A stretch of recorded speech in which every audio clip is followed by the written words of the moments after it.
साबिक वफाकी वजीर दाखिला चौधरी निसार अली खान हालिया इंतखाबात में तमाम नशिस्तों पर शिकस्त खाने के बाद पहली बार खुलकर बोल पड़े।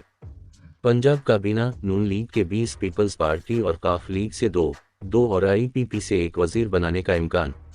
एक मीटिंग से खिताब करते हुए इन्होंने कहा कि पिछली दफ़ा मेंबर ऑफ नेशनल असेंबली मुंतखब नहीं हो सका क्योंकि मैंने PTI में शामिल होने से इनकार कर दिया था और अब नून लीग में शामिल न होने की सज़ा दी गई है, मगर मैं किसी की नौकरी नहीं करता। मैंने हमेशा सर उठाकर इज्जत की सियासत की है।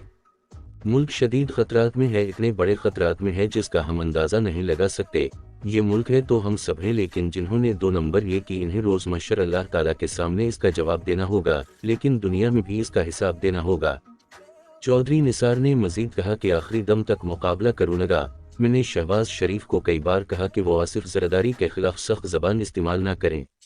वो जरदारी को सड़कों पर घसीटने के दावेदार थे, मगर आज वो उसी शख्स को सदर बना रहे हैं। लेकिन मैं और आप इस गुनाह में शामिल नहीं। ये हुकूमत कितने दिन चलेगी मालूम नहीं। कमिश्नर रावलपिंडी का ज़मीर तो जाग गया, इंशाअल्लाह बाकियों का भी जागेगा।